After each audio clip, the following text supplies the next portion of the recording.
Hello Mamma's, இன்றைக்கி நம்ம discuss பண்ண போகிற டாபிக் என்னென்னா, நம்மளோட சப்ஸ்கிரைபர் ஒருத்தர் ஒரு கொஷின் கேட்டிருந்தாங்க. ஸோ உங்களுக்கு எல்லாருக்குமே தெரியும், நம்ம வந்து இந்த வீடியோஸ் 3 டிஃப்ரெண்ட் லாங்குவேஜஸில் போஸ்ட் பண்ணிகிட்டு இருக்கோம். தமிழ், கன்னடா அண்ட் தெலுங்கு. நம்மளோட தெலுங்கு வீடியோவுக்கு தான் இந்த கொஷின் வந்திருந்தது. ஸோ அதுக்கான ரீசன் என்னன்னுட்டு டீட்டெயிலாக டிஸ்கஸ் பண்ணலாம்.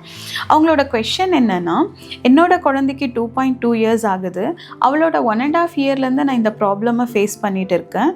அவள் ரொம்ப இன்டெலிஜென்ட். சம்டைம்ஸ் இன்டெலிஜென்ட்டாக ஏதாவது பேசிடுவா, இல்லை ஏதாவது ஒரு பிஹேவியர் வந்து எங்களை ரொம்பவே சர்ப்ரைஸ் ஆக்கிடும். அந்த டைமில் நாங்கள் ஒரு எக்ஸைட்மெண்ட்டில் சிரிச்சிடுவோம். நாங்கள் சிரித்த உடனே குழந்தை வந்து நாங்கள் அவளை கிண்டல் பண்ணுறோன்னிட்டோ அந்த மாதிரி நினச்சிட்டு உடனே அழ ஆரம்பிச்சிடும். ஸோ நான் எவ்வளவோ புரிய வைக்க ட்ரை பண்ணிட்டேன். 100 டைம்ஸ்க்கு மேலே நான் சமாதானப்படுத்திட்டேன், புரிய வைக்க ட்ரை பண்ணிட்டேன். பட் எதுவுமே மாறலை. என்னோட பயம் என்னென்னா, நாளைக்கு அவள் ஸ்கூலுக்கு போகும்போதும் டீச்சர்ஸோ இல்லை வேறு யாராவது அவளை அப்ரிஷியேட் பண்ணாலோ சிரித்தாலோ அவள் அதையும் இப்படி தான் எடுத்துப்பாளோன்ற பயம் எனக்கு இருக்குது. இதை எப்படி ஓவர் கம் பண்ணுறதுன்னு சொல்லிட்டு கொஷின் கேட்டிருக்காங்க. பவித்ரா ராஜசேகரன், ரொம்ப தேங்க்ஸ் இந்த கொஷின் கேட்டதுக்கு. ஏன்னா இந்த சிச்சுவேஷன் நானும் கோத்ரூ பண்ணியிருக்கேன். ஆக்சுவலாக இன்னும் கோத்ரூ பண்ணிகிட்டு இருக்கேன் என்னோடய 4.5 இயர்ஸ் ஓல்டு கிட்டோட. ஸோ அதனால் இதை டிஸ்கஸ் பண்ணுறது எனக்கு ரொம்பவே ஹாப்பியாக இருக்குது. இதோட பிஹைண்ட் ரீசன்ஸ் நம்மளுக்கு தெரிஞ்சுக்கிட்டா ஸோ குழந்தைய நம்ம ஈஸியாக ஹேண்டில் பண்ண முடியும்னு நினைக்கிறேன். இதுக்கான ரீசன்ஸ் நம்ம பார்க்குறதுக்கு முன்னாடி எனக்கு உங்ககிட்ட ஒரு கொஷின் கேட்கணும். என்னென்னா, எப்பயாவது நீங்கள் சர்ப்ரைஸ் ஆகிருக்கீங்களா? நம்மளோட குழந்தை வந்து சடனாக சம்டைம்ஸ் ரொம்ப இன்டெலிஜென்ட்டாவோ இல்லை ரொம்ப புத்திசாலித்தனமாவோ இல்லை நம்மளோட சிச்சுவேஷனை புரிஞ்சுக்கிட்டு ஏதாவது ஒரு சென்டென்ஸ் சொல்லுவாங்க. அதாவது, அம்மா நீ இது பண்ண வேண்டாம், இட்ஸ் ஓகே, நான் அட்ஜஸ்ட் பண்ணிக்கிறேன், அந்த மாதிரி நம்மளையே வந்து சில சிச்சுவேஷனில் சமாதானப்படுத்துவாங்க. அப்போ நமக்கே தோணும், குழந்தைங்களுக்கு இவ்வளோ புரியுமா, இவ்வளோ மெச்சோர்டாக அவங்க அப்படின்னு சொல்லி நம்ம நினைப்போம். அட் த சேம் டைம் இன்னொரு 1/2 hour 1 hour விட்டு பார்த்தீங்கன்னா ஏதோ ஒரு சின்ன பென்சிலுக்காகவோ எரேசருக்காகவோ கீழே விழுந்து அழுதுட்டு இருப்பாங்க. ஸோ நமக்கு எப்போவுமே கன்ஃபியூஸ்டாக இருக்கும். இவ்வளோ மெச்சோர்டாகவும் பேசுகிறாங்க, சடனாக பார்த்தீங்கன்னா இந்த மாதிரியும் பிஹேவ் பண்ணுறாங்க. ஸோ குழந்தைங்கள புரிஞ்சுக்கிறது ஒரு ரொம்ப பெரிய பஸலாக நம்ம ஃபீல் பண்ணுவோம். ஸோ இது எல்லாத்துக்கும் நம்மளுக்கு ஆன்சர் கிடைக்கணும்னா அவங்களோட பிரெயின் டெவலப்மெண்ட் ஸ்டேஜஸ், அதோட ஃபங்க்ஷன்ஸை பற்றி நம்மளுக்கு புரிஞ்சால் மட்டும்தான் நம்மளுக்கு வந்து அவங்கள பெட்டராக ஹேண்டில் பண்ண தெரியும் நான் நம்புகிறேன். ஸோ குழந்தைங்களோட பிரெயின் டெவலப்மெண்ட் ஸ்டேஜஸும் அதோட ஃபங்க்ஷன்ஸை பற்றி நம்மளால் புரிஞ்சிக்க முடிஞ்சால் மட்டும்தான் அவங்கள நம்மளால் பெட்டராக ஹேண்டில் பண்ண முடியும். ஸோ ஒரு குழந்தை பிறக்கும் போது பார்த்திங்கன்னா 25% பிரெயின் டெவலப்மெண்ட்டோடு தான் பிறக்குது. அதாவது ஒரு குழந்தை பிறக்கும் போதே அதுக்கு 25% நமக்கு கால் பாகம் வந்து அதுக்கு ஆல்ரெடி பிரெயின் வந்து டெவலப் ஆகிருக்கும். நெக்ஸ்ட் அதோட 2 இயர்ஸில் பார்த்தீங்கன்னா 70%, 3 to 5 இயர்ஸ்க்குள்ளே 90% ஆஃப் த பிரெயின் வந்து ஆல்ரெடி டெவலப்டாக இருக்கும். பிரெயினில் பார்த்தீங்கன்னா 3 மேஜர் பார்ட்ஸ் இருக்கும். ஒன்று வந்து செரிபலம் அண்ட் பிரெயின் ஸ்டெம்னு சொல்லிட்டு 3 மேஜர் பார்ட்ஸ் இருக்குது. இதில் இந்த செரிப்ரம்ங்கிற ஒரு பிரெயின் பார்ட்டு தான் நம்மளோட planning, actions, decision making, emotional intelligence, நம்ம யோசிக்கிறது, இது எல்லாமே கண்ட்ரோல் பண்ணுற ஒரு பிரெயின் பார்ட் வந்து இந்த செரிப்ரம்ங்கிற இந்த பிரெயின் பார்ட்டு தான். இந்த செரிப்ரம்ங்கிற பிரெயினில் வந்து ஆல்ரெடி பார்த்தீங்கன்னா ஒரு 4 டிஃப்ரெண்ட் லோப்ஸாக இருக்கும். அந்த 4 டிஃப்ரெண்ட் லோப்ஸுமே ஒவ்வொரு டிஃப்ரெண்ட் ஆக்டிவிட்டியும் ஃபங்க்ஷனும் பண்ண ஆரம்பிக்கும்.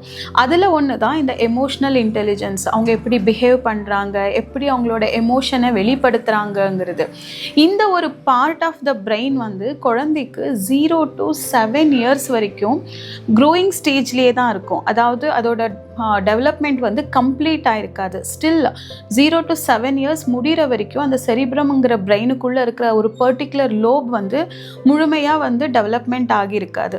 அதனால தான் குழந்தைங்களுக்கு வந்து அவங்களோட எமோஷனை எப்படி வெளிப்படுத்தணுங்கிற அந்த ஒரு பார்ட் மட்டும் அவங்களால கரெக்டாக கன்வே பண்ண முடியாது.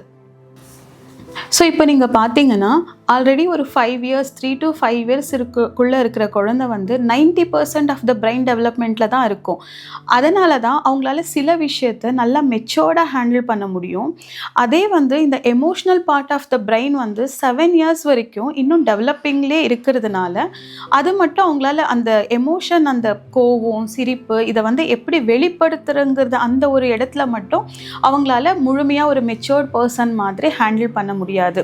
இதுதான் இந்த 2 to extreme அவங்களோட பிஹேவியருக்கான ரீசன். இப்போ சப்ஸ்கிரைபரோட கொஷனை பார்த்தீங்கன்னா லைக் நம்ம சிரிக்கும் போது குழந்தை ஏதாவது இன்டெலிஜென்ட்டாவோ நம்ம சர்ப்ரைஸ் பண்ணுற மாதிரி ஏதாவது ஒன்று பண்ணும் போது நம்ம சிரிச்சிடுறோம். பட் குழந்தை வந்து அழுது. ஸோ அதை எப்படி டீல் பண்ணுறதுன்னு சொல்லும் போது இதை நானும் பர்சனலாக ஃபேஸ் பண்ணதுனால என்னால் இன்னும் பெட்டராகவே புரிஞ்சிக்க முடியும். இங்கே சுச்சுவேஷன் என்னென்னா, அந்த குழந்தைங்களுக்கு வந்து நம்ம சிரிக்கிறதுக்கான அர்த்தம் என்ன, ஃபர்ஸ்ட் ஆஃப் ஆல் அந்த சிரிப்போட மீனிங் என்னன்றதை நம்ம கரெக்டாக கன்வே பண்ண வேண்டியது இருக்கும். குழந்தைக்கு வந்து அது தெரியாது. இப்போ நம்மளோட ஆக்ஷனுக்கு வந்து நிறைய ரியாக்ஷன் இருக்கும். ஒவ்வொரு ஆக்ஷனுக்குமே ஒவ்வொரு ரியாக்ஷன் இருக்கும். அதாவது நம்ம சிரிக்கலாம், அழலாம், கோவப்படலாம். ஆனால் இதில் சிலது பாசிட்டிவான ரியாக்ஷன், சிலது வந்து நெகட்டிவான ரியாக்ஷன். குழந்தைக்கு எது பாசிட்டிவ் எது நெகட்டிவான ரியாக்ஷன்னு தெரியாது.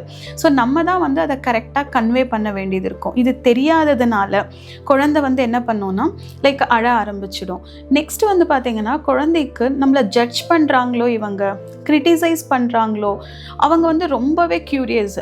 நம்மளோட பேரண்ட்ஸ் ஆகட்டும், நம்மளோட குடும்பமாகட்டும் எப்படி ரிசீவ் பண்ணுறாங்க, அவங்களோட ஒவ்வொரு ஆக்டிவிட்டியும் நம்ம எப்படி ரிசீவ் பண்ணுறோன்றதை ரொம்ப க்யூரியஸாக அப்சர்வ் பண்ணுவாங்க. ஸோ அவங்க எமோஷ்னலி ரொம்பவே சென்சிட்டிவாக இருப்பாங்க.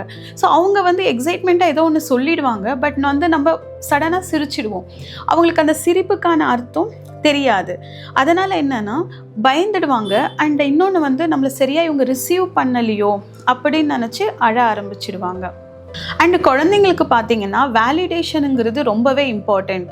அவங்க ஒரு விஷயத்தை கன்வே பண்ணுறப்ப அவங்களும் எக்ஸ்பெக்ட் பண்ணுவாங்க, நம்ம வந்து இதுக்கு சர்ப்ரைஸ் ஆகுவோம், இல்லைனா நம்ம அவங்கள பாராட்டுவோம்னு சொல்லிட்டு எக்ஸ்பெக்ட் பண்ணுவாங்க. பட் நம்ம வேர்ட்ஸ்னால அவங்கள வேலிடேட் பண்ண மாட்டோம். வேர்ட்ஸ்னால வேலிடேட் பண்ணாமல் எமோஷ்னலாக அந்த மொமெண்ட்டில் சிரிச்சிடுவோம். ஸோ அதை வந்து நம்ம இது பண்ணிவிட்டு லைக் நான் ரொம்ப சந்தோஷமாக இருக்கேன், ரொம்ப பெருமையாக இருக்குது, நீ இவ்வளோ இன்டெலிஜென்ட்டாக இப்படி பிஹேவ் பண்ணுறதுன்னு சொல்லிட்டு அவங்களுக்கு ஒரு வேர்ட்ஸில் நம்ம வேலிடேட் பண்ணும் போது அவங்களால அதை ரிசீவ் பண்ண முடியும். பட் நம்ம சடனாக சிரிக்கும் போது அவங்க பயப்படுறதுக்கான சான்சஸ் இருக்குது. இந்த எல்லா ரீசன்னால தான் குழந்தைங்க வந்து நம்ம சிரிக்கும் போது அழ ஆரம்பிப்பாங்க. ஸோ இதை எப்படி டீல் பண்ணலாம், இதை குழந்தைங்கள வந்து நம்ம இந்த மொமெண்ட்ஸில் வந்து எப்படி டேக் கேர் பண்ணலான்னு பார்த்தீங்கன்னா, ஃபஸ்ட்டு திங் வந்து அவங்களோட ஃபீலிங்கை ஃபஸ்ட்டு அக்னாலேஜ் பண்ணுங்கள். அவங்க அழும்போது வந்து ஜென்டலாக அவங்கள அக்னாலேஜ் பண்ணி கொஞ்சம் அவங்களோட எமோஷனை அந்த டைமில் எக்ஸ்ப்ரெஸ் பண்ண விடுங்க. ரொம்ப வந்து அவங்கள ஒரே டைம் கண்ட்ரோல் பண்ண போகாதீங்க. Let them express. பட் அவங்க கூட போகிறது, அவங்கள ஹக் பண்ணுறதாகட்டும், கொஞ்சம் சமாதானப்படுத்துறதாகட்டும் பண்ணுங்க. அந்த டைமில் அக்னாலேஜ் பண்ணுங்கள். செகண்ட் திங் வந்து எக்ஸ்பிளைன் பண்ணுங்கள். லைக் நம்ம சிரிச்சதுக்கான ரீசன் என்ன, நம்ம வந்து அவங்கள கிண்டல் பண்ணுறதுக்காகவோ ஹர்ட் பண்ணுறதுக்காகவோ நம்ம சிரிக்கலை. ஹவு ப்ரவுட் வி ஆர், நம்ம எவ்வளோ அவங்கள பற்றி பெருமையாக நினைக்கிறோம், அவங்க எவ்வளோ அமேசிங், அவங்க பண்ணுற ஒவ்வொரு விஷயமும் நம்மளை எவ்வளோ சந்தோஷப்படுத்துதுங்கிறத அவங்களுக்கு பொறுமையாக சொல்லுங்கள். பட் அழும்போது இல்லை.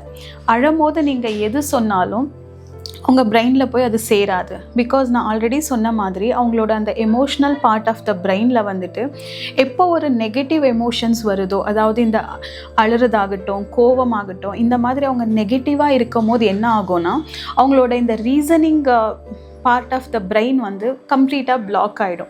இந்த நெகட்டிவ் எமோஷன் வந்து ரீசனிங்காக அவங்களால யோசிக்க கூட முடியாது. யூஸ்வலாக நம்ம என்ன பண்ணுவோம், குழந்தை அழுதுட்டு இருக்கும் போது போய் ஒரு லாஜிக்கலாக ஒரு பெரிய எக்ஸ்ப்ளனேஷன் கொடுக்க போவோம். பட் அந்த மொமெண்ட்டில் நம்ம என்ன தான் லாஜிக்கலாக எக்ஸ்ப்ளனேஷன் கொடுத்தாலும் அவங்களுக்கு புரியாது. ஸோ அழுற டைமில் ஜஸ்ட் அவங்கள அக்னாலேஜ் பண்ணி ஹக் பண்ணி கொஞ்சம் சமாதானப்படுத்த ட்ரை பண்ணுங்கள். அதிலேருந்து அவங்க வெளியில் வந்ததும் அந்த டைமில் அவங்களுக்கு எக்ஸ்பிளைன் பண்ணுங்கள். அவங்க கேட்டுப்பாங்க. ஒவ்வொரு விஷயமா சிரிப்போட அர்த்தம் என்ன, எந்தெந்த மாதிரியான டைமில் நம்ம சிரிப்போன்னுட்டு அவங்களுக்கு எக்ஸ்பிளைன் பண்ணுங்கள். தேர்ட் திங் என்னென்னா, நம்ம லவுடாக சிரிக்காமல், சம்டைம்ஸ் அவங்க ஏதோ பேசிகிட்டே இருப்பாங்க, நம்ம சடனாக லவுடாக சிரிச்சிடுவோம். ஸோ அந்த சவுண்டோ இல்லை அந்த சடன் எக்ஸ்ப்ரெஷனோ வந்து அவங்களுக்கு ரொம்ப பயமாயிடும். அந்த ஸ்கேரி ஒரு இதனால தான் வந்து அவங்க அழ ஆரம்பிச்சிடுவாங்க. ஸோ நெக்ஸ்ட் டைம் குழந்தை இந்த மாதிரி பண்ணும் போது குழந்தைய கண்ட்ரோல் பண்ணுறது கஷ்டம். பட் நம்மளோட பிஹேவியரை கண்ட்ரோல் பண்ணுறது கொஞ்சம் ஈஸி. ஸோ லவுடாக சிரிக்காமல் கொஞ்சம் மைல்டாக ஒரு சின்ன ஸ்மைலோட, வேர்ட்ஸோட, நான் ஆல்ரெடி சொன்ன மாதிரி வேலிடேஷனோட, வேர்ட்ஸோட நீ என்ன பண்ணியிருக்க, எவ்வளோ பெருமையாக இருக்கோம் நம்ம அப்படின்னு சொல்லிட்டு ஒரு வேர்ட்ஸோட குழந்தைக்கு வந்து வேலிடேட் பண்ணுங்கள். ஃபோர்த்து திங் என்னென்னா, ஏதாவது ஒரு சுச்சுவேஷனில் நீங்களே பார்ப்பீங்க, குழந்தை ஏதோ ஒரு விஷயத்தை பார்த்து, ஒரு டிவியோ ஃபோனோ இல்லை லைவாக ஏதாவது ஒரு விஷயத்தை பார்த்து குழந்தை எக்ஸைட் ஆகி சிரிக்க ஆரம்பிக்கும். அந்த மொமெண்ட்லேயே ஸ்டாப் பண்ணி குழந்தைக்கு எக்ஸ்பிளைன் பண்ணுங்கள். லைக் இப்போ நீ எதனால் சிரிச்ச, உனக்கு இது பிடிச்சிருந்தது இல்லையா, நீ எக்ஸைட் ஆனதுனால தானே இப்போ நீ சிரிச்ச, இதே தான் நானும் அன்னைக்கு பண்ணேன். ஸோ என்னோட சிரிப்புக்கும் இதே தான் மீனிங்கு. ஸோ நான் வந்து உன்னை ஹர்ட் பண்ணலை, கிண்டல் பண்ணலை. இப்போ நீ எவ்வளோ ஹாப்பியானியோ இதே அவுட் ஆஃப் ஹாப்பினஸ் தான் நானும் வந்து என்னோட எமோஷனை வெளிப்படுத்தினேன்.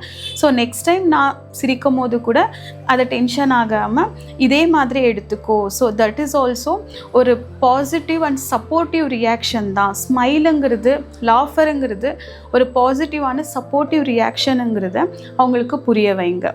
So Pavithra Rajasekaran, I think நான் உங்கள் கொஷனுக்கான ஆன்சர் கொடுத்துருக்கேன்னு நினைக்கிறேன். ஸோ என்னோட ஆன்சர் வந்து உங்களுக்கு கன்வின்சிங்காக இருக்கும்னு நம்புகிறேன்.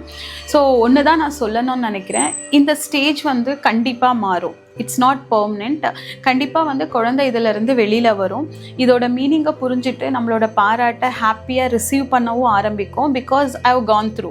இப்போ என் குழந்தைக்கு 4.5 years. ஸோ இப்போ அது இல்லை. லைக் ஒரு 3-4 months முன்னாடி கூட அவள் அப்படி தான் இருந்தாள். நாங்கள் ஏதாவது சிரிக்கும் போது சடனாக அழுதுடுவாள். அது எவ்வளோ சொன்னாலும் அந்த மொமெண்ட்டில் அவளுக்கு புரியாது. பட் இப்போ அப்படி இல்லை, அவள் சேஞ்ச் ஆகிட்டா. பட் ஸ்டில் பார்த்தீங்கன்னா ஈவன் இன்னைக்கு காலையில் கூட ஒரு எக்ஸாம்பிள் நடந்தது, ஒரு இன்சிடெண்ட் நடந்தது. மேபி என்னோட சிஸ்டர்ஸும் என்னோட பசங்களும் அவங்களோட பேருக்கான மீனிங்கை கூகுளில் தேடி இருப்பாங்க போல், எனக்கு இது தெரியாது. அவளுக்கு வந்து அவளோட பேருக்கான மீனிங்கை என்கிட்ட சொல்லணும். பிகாஸ் ஆல்ரெடி அவள் தேடி வச்சிருக்கா. அதை காலையில் சொல்ல வரும்போது கூட ஒரு 4 to 5 times அம்மா என் பேருக்கு மீனிங் என்ன தெரியுமா அப்படின்னு சொன்னால், சொல்லிடான்னா சிரிக்கக்கூடாது. நான் சொல்லுவேன், பட் நீங்கள் சிரிக்கக்கூடாது. நீங்கள் சொன்ன மாதிரி நம்ம சிரிக்கும் போது அழுற அந்த ஸ்டேஜ்லேருந்து கிராஸ் ஆகிட்டான். பட் ஸ்டில் நம்ம எங்கே ஜட்ஜ் பண்ணிடுவோமோன்ற அந்த இது வந்து இன்னுமே கொஞ்சம் இருக்குது. ஒரு 10 தடவைக்கு மேலே நாங்கள் இல்லைடா சிரிக்க மாட்டோம் சொல்லு, இல்லைடா சிரிக்க மாட்டோம் சொல்லுன்றதுக்கு அப்புறம் தான் அவளோட பேருக்கு, இது ரொம்ப சின்ன விஷயம், பேருக்கான மீனிங் வந்து அவளுக்கு தெரியும். எங்களுக்கு தெரியாமல் நாங்களும் பேர் வைக்கல, வினோ அவளோட பேருக்கான மீனிங் என்ன. பட் அவளோட எண்ணம் என்னென்னா, அதை நம்மக்கிட்ட ஷேர் பண்ணும்போது நம்ம சிரிச்சிடுவோமோ, நம்மளை கிரிட்டிசைஸ் பண்ணுவாங்களோ, ஜட்ஜ் பண்ணுவாங்களோன்னு சொல்லிட்டு அவங்க எடுத்துப்பாங்க. ஸோ அதனால தான் நெக்ஸ்ட்டு குழந்தைங்களுக்கு வந்து இந்த மாதிரி சுச்சுவேஷனில் கொஞ்சம் நம்ம பேஷன்ஸாக, ஜென்ட்லாக, ஜட்ஜ் பண்ணாமல், கிரிட்டிசைஸ் பண்ணாமல், கொஞ்சம் காமாக, கம்போஸ்டாக அவங்கள ஹேண்டில் பண்ணால் இந்த சுச்சுவேஷன்லேருந்து ஈஸியாக நம்ம ஓவர் கம் பண்ணலாம். அண்ட் மதர்ஸ், உங்களுக்கும் இதே மாதிரி ஏதாவது கொஷின்ஸ் இருந்தால் கமெண்ட்டில் போடுங்க. நம்மளோட அப்கமிங் வீடியோவில் நம்ம டிஸ்கஸ் பண்ணலாம். Happy parenting Mamma's.